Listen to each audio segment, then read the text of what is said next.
Ánimo. Se hizo un poquito tarde porque son varios temas los que tratamos.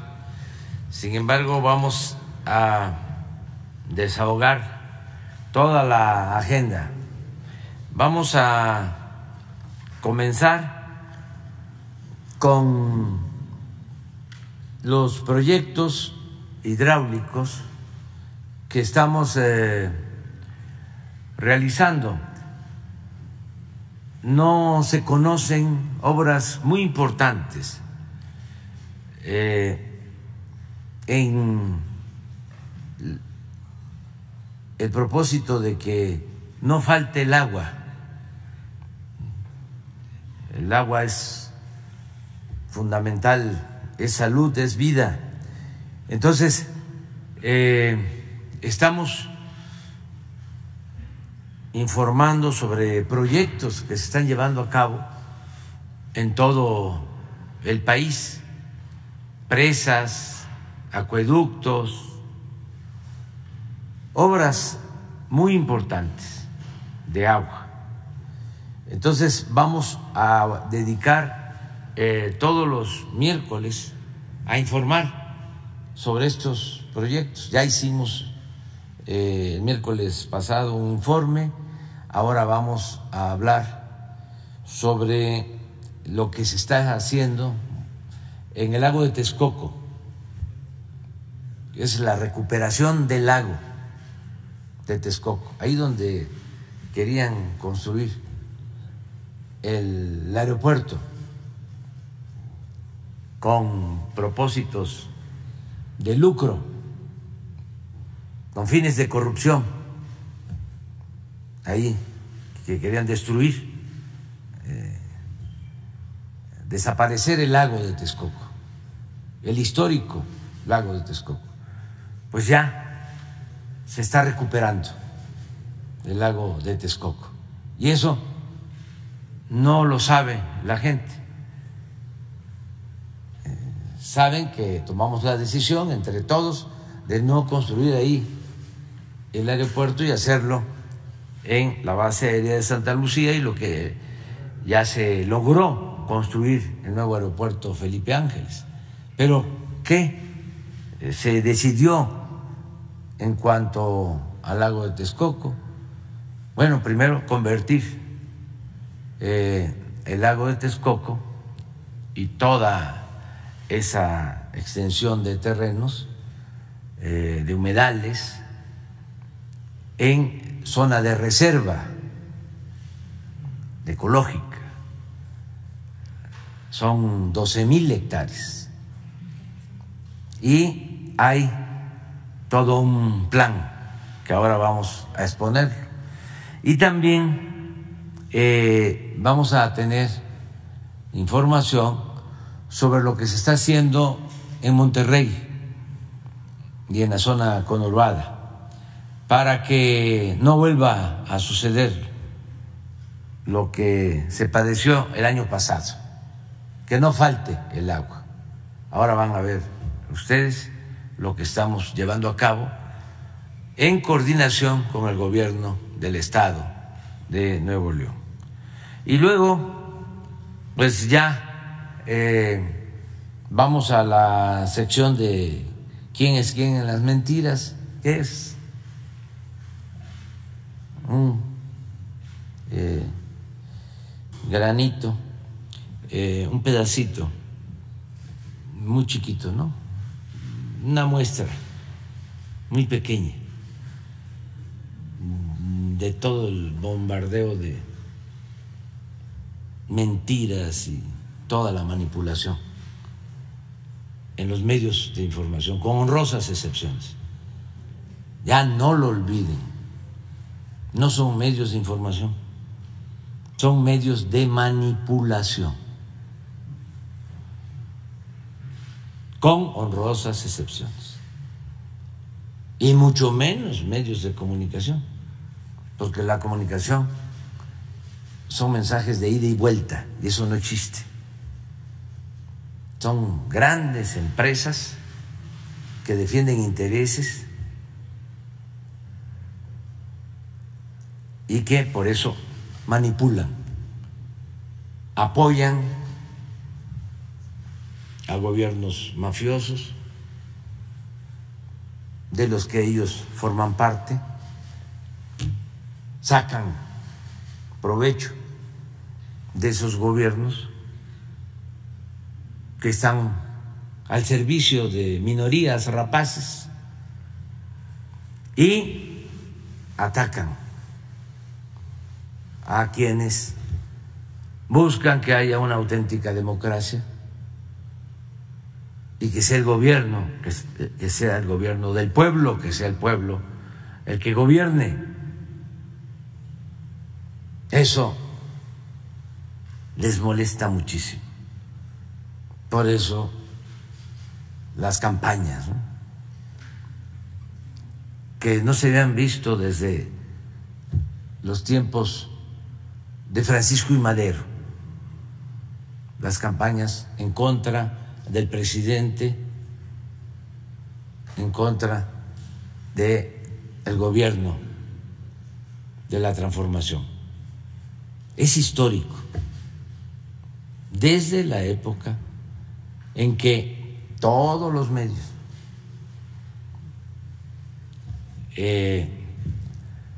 se lanzaron en contra de Francisco I. Madero para hacer valer los intereses del viejo régimen,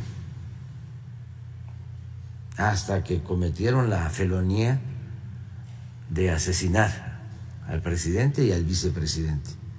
Pero quienes crearon el ambiente para llevar a cabo ese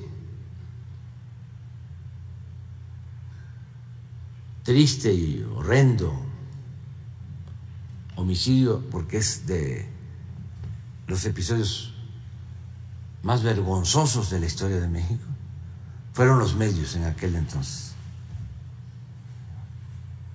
Jugaron ese papel. Desde entonces hasta ahora hay una diferencia.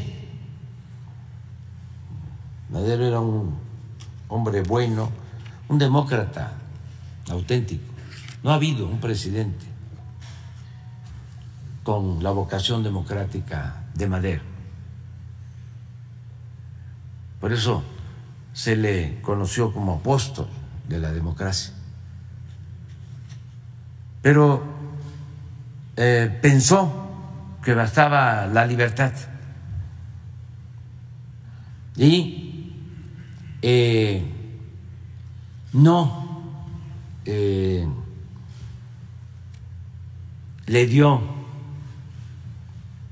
la importancia que también tiene la justicia. Es justicia y libertad y democracia. Entonces, no logró una alianza con el pueblo. Pudo lograr la alianza con Zapata y al principio se entendieron, pero los más cercanos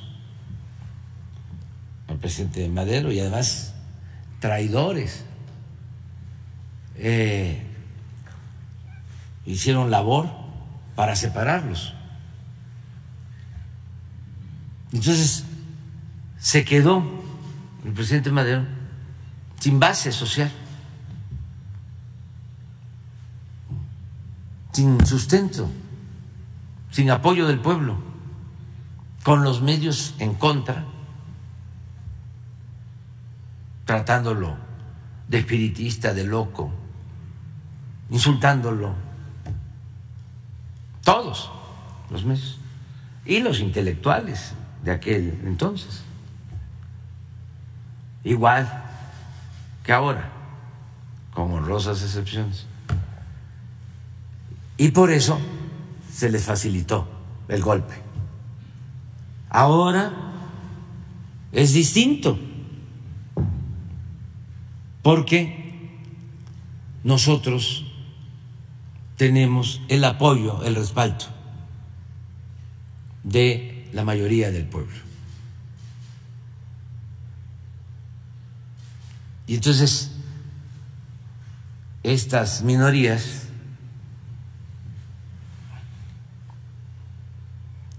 la oligarquía corrupta, sus voceros, sus intelectuales orgánicos, sus medios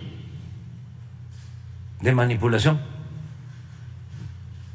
no les ayudan, no son tan poderosos como para destruirnos políticamente, porque el pueblo es mucha pieza. Entonces, ¿dónde está la clave? En atender al pueblo, escuchar al pueblo,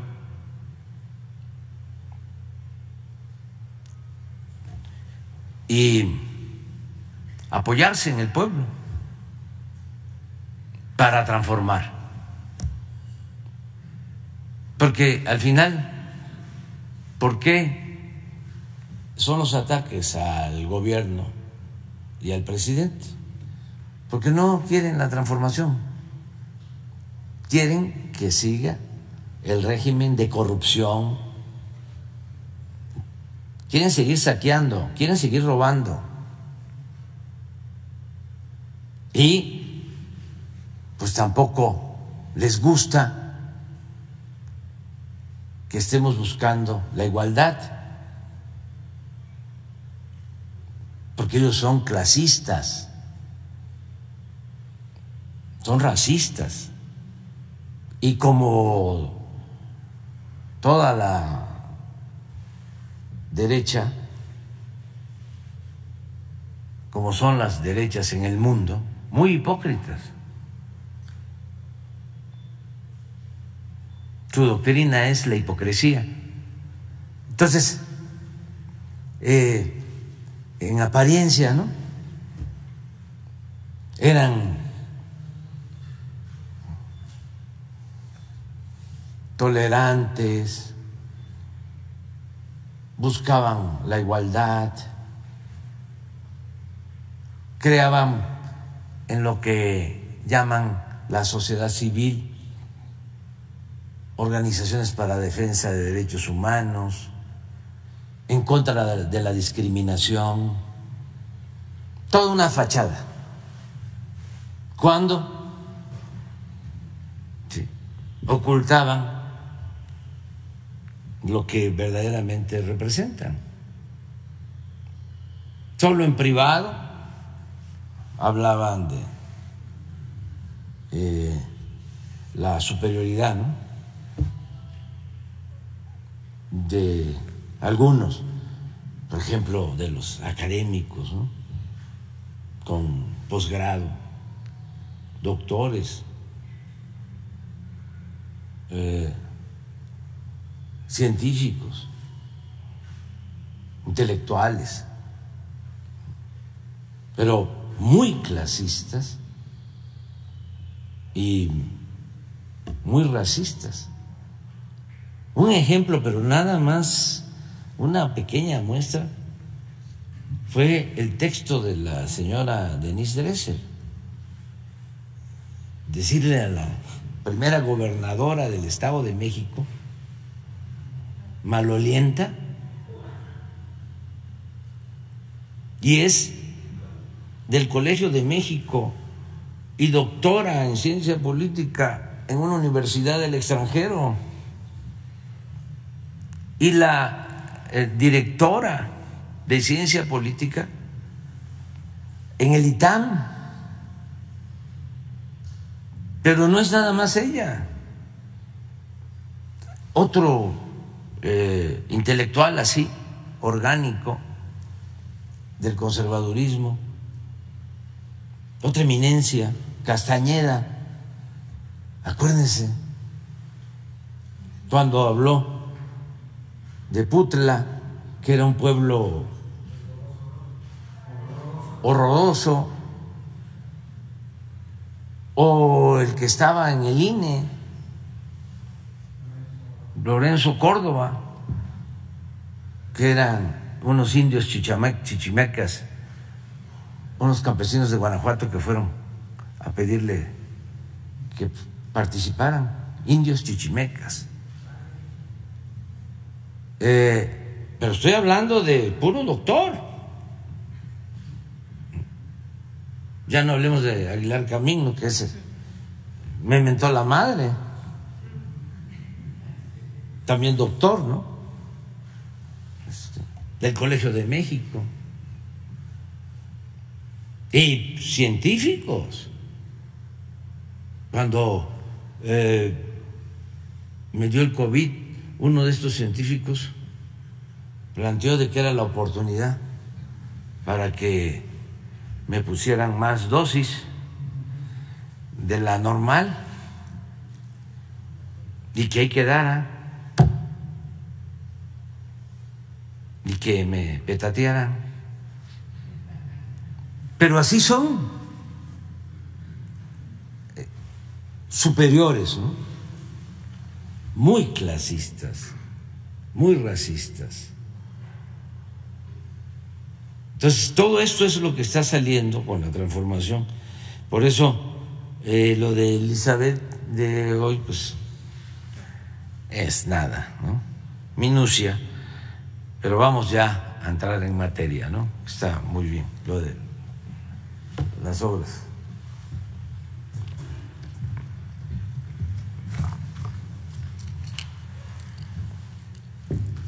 Con su permiso, señor presidente, secretaria Albores, compañeros, medios de difusión, el día de hoy se continuará con el seguimiento a los avances presentados el pasado miércoles sobre los 15 proyectos hídricos prioritarios que realiza el Gobierno de México a través de la Comisión Nacional del Agua para privilegiar el derecho humano al agua. Como anunciamos, se construyen presas y acueductos para el suministro de agua potable en distintas entidades del país con un caudal estimado de 17 metros cúbicos por segundo, así como distritos de riego para atender más de 100,000 nuevas hectáreas.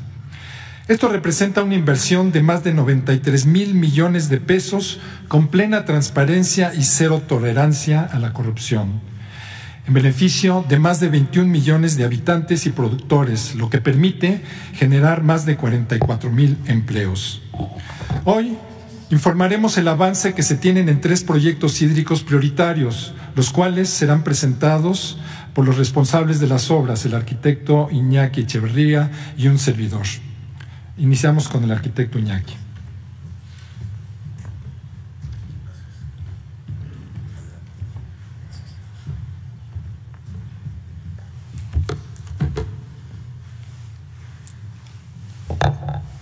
Con su permiso, señor presidente, muy buenos días. Gracias por la oportunidad de exponer los avances de este maravilloso e importante proyecto para nuestro país. El Parque Ecológico Lago de Texcoco es un área de 14,300 hectáreas que fue protegida por usted, señor presidente, el 22 de marzo de 2022 a través de un decreto que la convirtió en un área natural protegida. Este acto decisivo para proteger la salud ambiental del Valle de México dota de protección jurídica y garantiza un mejor futuro para todos los que lo habitamos: humanos, aves, animales, insectos, plantas, entre otros. Otorgan salvaguarda adicional la certificación obtenida en Suiza por la Semarnat, que denomina nuestros humedales como zonas de importancia Ramsar, y existe además un reconocimiento internacional como área de importancia ambiental por tratarse de un corredor migratorio que utilizan 300,000 aves anualmente. El Parque Ecológico Lago de Texcoco mejora las condiciones de vida de todas las poblaciones que habitamos el Valle de México y permite imaginar y dibujar un futuro radicalmente mejor para las generaciones por venir. A continuación, les comparto algunos datos interesantes. Se trata de un territorio que equivale a 1.5 veces la extensión de la ciudad de Oaxaca o 17 veces la del bosque de Chapultepec, y contiene, entre otras cosas, la zona donde se construía el nuevo aeropuerto de la Ciudad de México, que fue cancelado por la decisión de la gente, en particular por los pueblos de Atenco, en pos de una visión más ambiciosa que busca recuperar la salud de la cuenca hidrológica del Valle de México. Con una inversión mayor a los 4.500 millones de pesos, se han generado ya casi 6.000 empleos de un total de 8.000. En este momento, se cuenta ya con avance físico general de obra de 65%, 87% en cuerpos de agua, 68% en restauración ambiental, 56% en equipamiento deportivo y 70% en infraestructura. Entre otras cosas, con estas obras se capturan hasta 1.5 millones de toneladas de carbono al año y se mejora la calidad del aire de la región en un 19%. Se preservan las funciones primordiales de tratamiento y regulación hidrológica para proteger a las personas y sus bienes, se construyen infraestructuras verdes y azules para captación y mantenimiento de excedentes en época de lluvias, se recuperan 3.900 hectáreas de humedales y cuerpos de agua, se produce y propaga vegetación halófila nativa y endémica para evitar tolvaneras, se conservan y promueven procesos bioculturales ancestrales de la zona como la cosecha del aguautle, la extracción del tequesquite o el cultivo del alga espirulina, y sobre todo es posible abrir este espacio a la gente. Este es un proyecto principalmente para la gente más olvidada del Valle de México. Se estima que el Parque Ecológico Lago de Texcoco podrá recibir cerca de 8.7 millones de visitantes anuales. Acceder a este espacio les permitirá familiarizarse con procesos naturales del Valle de México, disfrutar su naturaleza, cuerpos de agua, paseos ciclistas, andadores, miradores de aves, áreas recreativas y un área deportiva de 270 hectáreas, que es lo que equivale a 40 veces el área del Estadio Azteca. El Parque Ecológico Lago de Texcoco se convertirá en un símbolo potencial de renovación de nuestra sociedad, un ejemplo de cómo restaurar la naturaleza y devolver a las familias mexicanas la esperanza en el futuro. Es un acto de justicia social e histórica en beneficio del Valle de México y de sus poblaciones más vulnerables, en busca de una forma mejor de habitar, mayor bienestar y mejor calidad de vida. Gracias, señor presidente. Con permiso.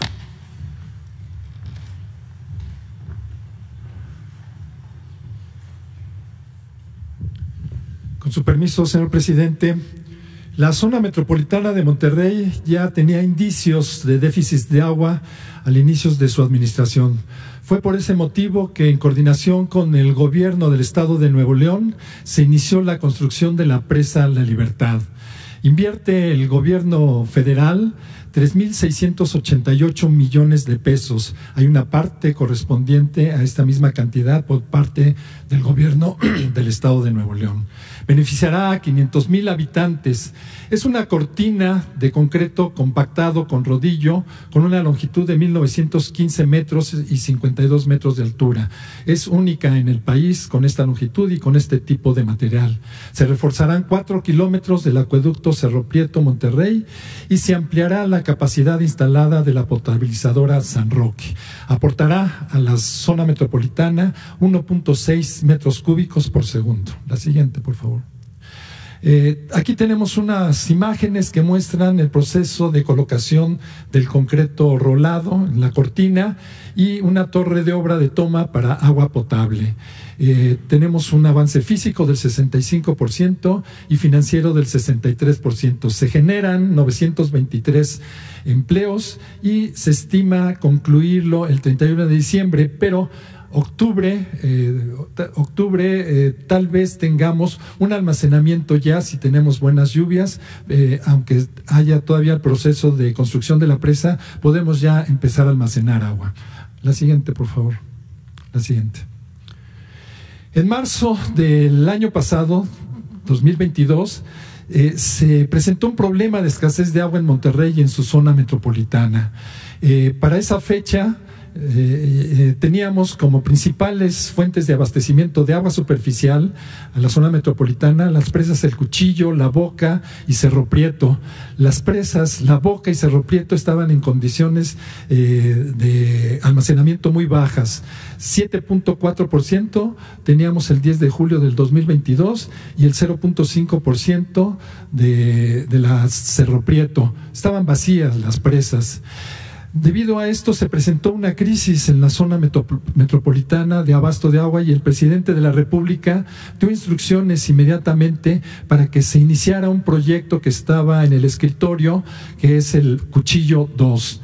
Actualmente el Cuchillo 1, un acueducto paralelo al que se va a construir, está aportando 5,000 litros por segundo y es el que mantuvo durante la crisis el abastecimiento por agua superficial. Sabemos que la presa El Cuchillo tiene capacidad suficiente, se hicieron estudios hidrológicos y tiene capacidad suficiente para alimentar tanto el Cuchillo 1 como el Cuchillo 2. El 6 de junio registramos que tiene un almacenamiento, el Cuchillo, de 574 millones de metros cúbicos. Capacidad suficiente para alimentar los dos acueductos. La Boca y Cerro Prieto se han estado recuperando con las lluvias, 48.1% y Cerro Prieto 16.9%. El presidente dio instrucciones inmediatamente de que se iniciara esta obra. La siguiente, por favor. Que se iniciara esta obra y se definieron recursos, se integraron recursos del gobierno federal para hacer una inversión de 4,743 millones de pesos. El presidente instruyó que se formara un grupo social para definir empresas locales que pudieran construir inmediatamente este acueducto Cuchillo 2. Se contrataron 10 empresas constructoras que van a construir todo lo que se refiere al acueducto y los accesorios, tanques y toda la obra civil. Pero el gobierno de Nuevo León aportará lo que se refiere a los tubos y proveerá también tubería y los sistemas eléctricos. Este Cuchillo 2 abastecerá 5 metros cúbicos por segundo de agua de la presa El Cuchillo y la construcción se realizará en un tiempo récord. Esperamos que en agosto de este año podamos contar ya con una planta de bombeo, una bomba, para estar abasteciendo al menos 1 metro cúbico por segundo y mitigar la crisis de agua que se tiene y evitarla para este periodo de lluvias. Consta de un acueducto a presión, 90 kilómetros, 16 estructuras de control de fenómenos transitorios, tanques de sumergencia, torres de oscilación, tanque unidireccional y cámaras de aire. 5 plantas de bombeo con 6 equipos de bombeo por planta, un arreglo 5+1. El presidente también instruyó de que la Secretaría de la Defensa Nacional estuviese a cargo de la gerencia de todo el proyecto. Toda la parte administrativa y supervisión de la obra está a cargo de la Sedena y está trabajando continuamente 24 horas para realizar y llevar a cabo este trabajo. Va a beneficiar a la totalidad de los habitantes de la ciudad de Monterrey, en el estado de Nuevo León, 5.4 millones de habitantes. A continuación vamos a ver un video que nos va a mostrar algunas imágenes del proceso constructivo y algunos datos adicionales. Para atender una sentida demanda de la población de Monterrey, que se ha visto afectada por la baja disponibilidad de agua por la sequía, el Gobierno de México trabaja en 2 grandes proyectos. Con un presupuesto federal de 3,687.88 millones de pesos, se avanza en la construcción de la presa La Libertad, que completará el abasto de agua a la zona metropolitana de Monterrey.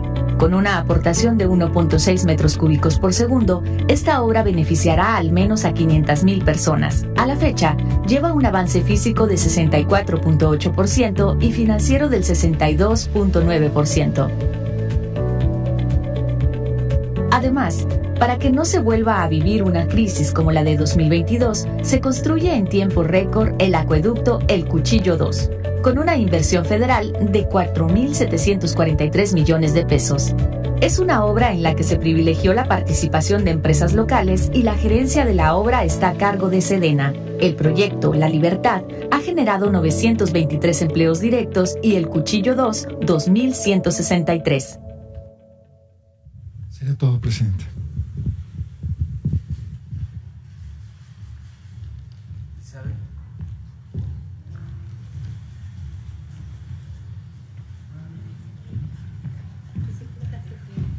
Buenos días, señor presidente. Buenos días a todas, a todos. Hoy es 7 de junio de 2023. Esta es la sección ¿Quiénes quieren las mentiras de la semana? Es un orgullo estar aquí nuevamente a propósito del mes del orgullo. Y vamos con la primera. Odontóloga inventa que vacunas Pfizer fueron diluidas. Y ya sabemos que si lo dice un opositor, los medios les dan bola. El 30 de mayo pasado, la odontóloga Lauriane Jiménez, quien se volvió famosa, ustedes recordarán, en redes sociales durante la pandemia por COVID-19, sobre todo por cuestionar la política sanitaria del gobierno del presidente Andrés Manuel López Obrador. Aunque Lauriane no es epidemióloga ni tiene experiencia en la función pública, la estomatóloga es una odiadora de tiempo completo. Es más, hasta publicó un libro, ella es autora de un libro sobre la epidemia en México y también es autora de muchas mentiras y de ataques contra el presidente Andrés Manuel López Obrador y también del doctor Hugo López-Gatell, quien estuvo a cargo del manejo de la pandemia. Hoy la odontóloga Lauriane volvió a hacer noticia por refritear una de sus notas más virales. No sabemos si fue porque se acercaban los comicios o porque, bueno, que ella nos diga. Ella publicó y hasta dio entrevistas de que se diluyeron las vacunas de COVID-19 de la marca Pfizer, lo cual es falso. Toma una técnica de vacunación como una negligencia cuando es el mismo laboratorio, o sea, Pfizer, quien establece el protocolo. Pero esas falsedades fueron retomadas, por supuesto, por el odiador de las grandes ligas, Carlos Alarraqui, el periodista Sergio Sarmiento, y no podía faltar el eco de los medios como el diario Zócalo. Vamos con la siguiente, por favor. 2 mentiras sobre el Centro Nacional de Inteligencia y las elecciones del Estado de México. Esta está buenísima.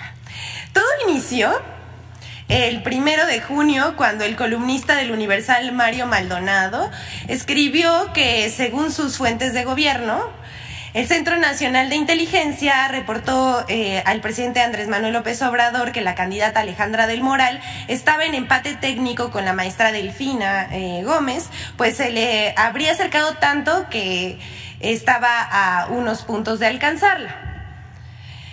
Lo que intentaba la oposición era inventar un empate técnico para engañar a la gente y usaron al Centro Nacional de Inteligencia para engañar, pero todo esto resultó falso.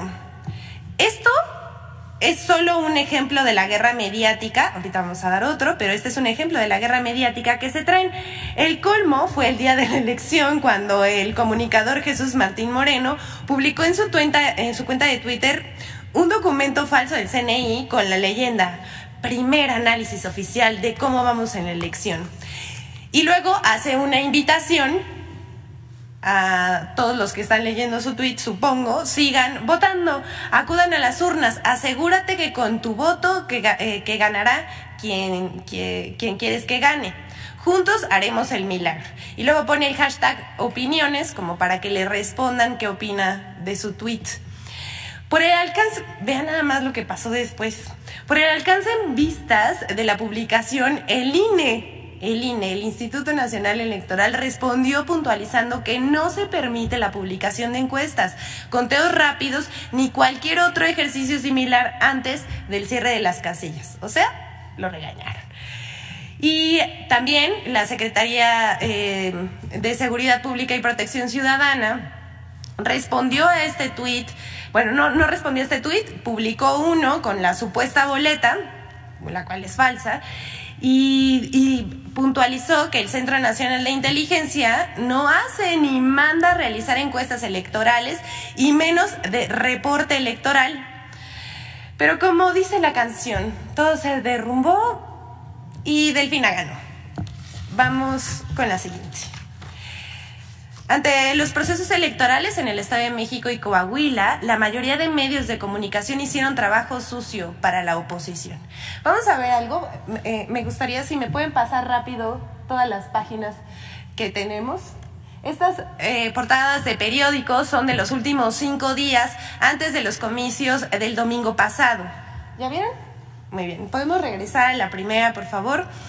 Conforme se acercaba la fecha de las elecciones para las gubernaturas del Estado de México y de Coahuila, arreciaban las campañas de ataques en contra del gobierno de México en los medios de comunicación, pero no nada más contra el gobierno de México, ni las mañaneras, los funcionarios, las dependencias de la Administración Pública Federal, bueno, se fueron contra todos. Y bueno, como ejemplo, les mostramos las portadas de periódicos de 5 días previos a la elección y se ve cómo van aumentando las críticas paulatinamente y las denuncias, las mentiras contra el gobierno, incluida, vean nada más esta joya, incluida la foto en portada de un director de un diario mexicano llamando a acabar con el populismo en América Latina. Bueno, en la foto vemos a Alito Moreno, que es el líder nacional del PRI, a Jesús Zambrano y por supuesto, pues vemos al director del Universal. Juzgue usted. Prácticamente todos le entraron al nado sincronizado de la desinformación y de las mentiras. Aquí, como podemos ver, estuvo Reforma, El Universal, Milenio, El Sol de México, La Razón, Contrarréplica, El Economista, 24 Horas, todos en nado sincronizado. Y bueno, la vamos a dejar aquí para que usted juzgue, saque sus propias conclusiones. Y por último, vamos a presentar la colaboración de Infodemia sobre las mentiras que se han dicho sobre las elecciones del Estado de México, en particular de que, escuche bien, de que se trató de una elección de Estado, lo cual es risible, pero hasta Héctor Aguilar Camín lo dice. Vamos a verlo.